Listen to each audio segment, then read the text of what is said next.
السلام عليكم، كيف حالكم بنياتي ولاداتي؟ شن أموركم؟ إن شاء الله تكونوا تمام. هيا مع بعضنا ننزلوا طريقة الفاصوليا باللحم، ودرت معها شوية كفتة ويا شوية مبطل وحيتين هم مبطل فريتين درتهم كدبت عليهم بالكدب. تمام. وجبة جنينة حلوة وتمشي غداء جنينة بصراحة. هنا خديت الطنجة متاعي، حطيت فيها زيت وحطيت فيها رواس بصل صغير قرط رقيق ونخليهم يشكشكوا مع الزيت. هنا حطيت الحمات متاعي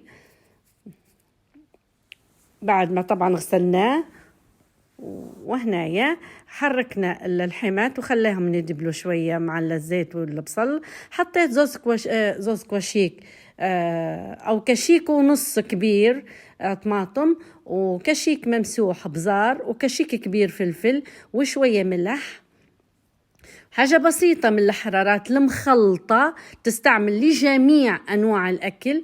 هنا حركت دبيراتي بعد ما شكشكوا شوية وحصبت لهم المية متاعهم. طبعا المية ما نكتروش هلبة يا بنات، ديما للنص لغاية ما يطيب اللحم. هنايا صبينا الفاصوليا، طبعا ما نكتروش الفاصوليا يا بنات، نخلوها معتدلة. حطيناها جت ما شاء الله طبعا، حتى لونها حلو. هذه هنايا بعد خلاص خترت وطابت الفاصوليا متاعنا، ما خلوهاش تنترد وما خلوهاش مايها، وفي نفس الوقت ما تعقدوهاش هلبة. هنايا طريقة المبطل متاعي درتها، خديت الحماتي ومعدنوس وراس بصل كبير ومعدنوسة وثلاثة دحيات. حطيت عليهم زوز كواشيك طماطم كبار، ونحطوا كشيك بزار ممسوح طبعا، وحطيت كشيك فلفل أحمر وملح.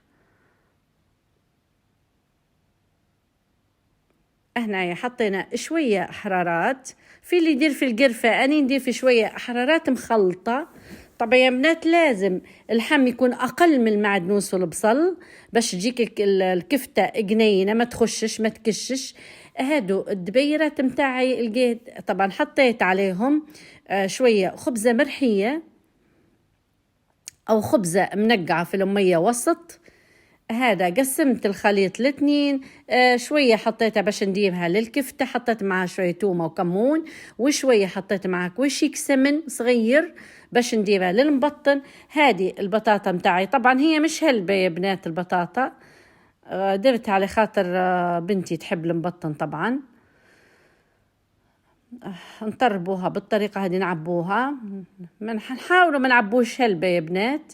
هيك تعبيتها جنينة نويسكة جنينة، ما تجيش كبيرة هلبة. طربوها في الدقيق، وبعدين في الدحي والحليب وفلفل أكحل وملح، دحيتين طبعا درت معهم شوية حليب وشوية فلفل أكحل وملح. وبعدين طربتها في دقيق تاني، نزيد نطربوها تاني في الدقيق في الدحي، وبعدين حطوها وين إذا طربناها مرتين في الدقيق تمام، ومرتين في الدحي طير باش تجيكم جنينة. هذه وحيدة تانية عبيناها.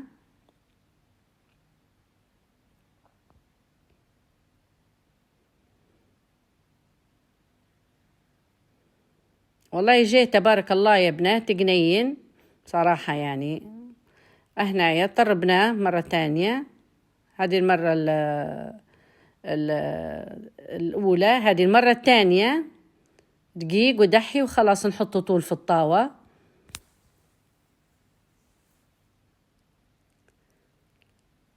هنايا هذا المبطن طبعا، هذا بعد ما طاب. هذه الكفتة حطيت شوية تومة وكمون، في اللي يدير في الكروية الكزبر، أنا نفضل التومة والكمون، هيك عرفتها الكفتة وهيك تطلع بنتها كفتة. طربوها كويس الدقيق يا بنات، وما نخلوهاش مكعبرة طبعا، لا نفردوها على ايدنا باش ما تجيكمش ما تكشش، فهمتوا؟ وديما اللحم يكون اقل من المعدنوس والبصل باش ما تجيكمش كاشة في بعضها. خلاص هيك نطربوها كويس بالدقيق ونحطوها في الطاوة متاعنا تكون النار متوسطة، نحبها جنينة، نديرها كبيرة ما نحبهاش صغيرة. علاش بلا حلو ما تكش مننا الكفتة؟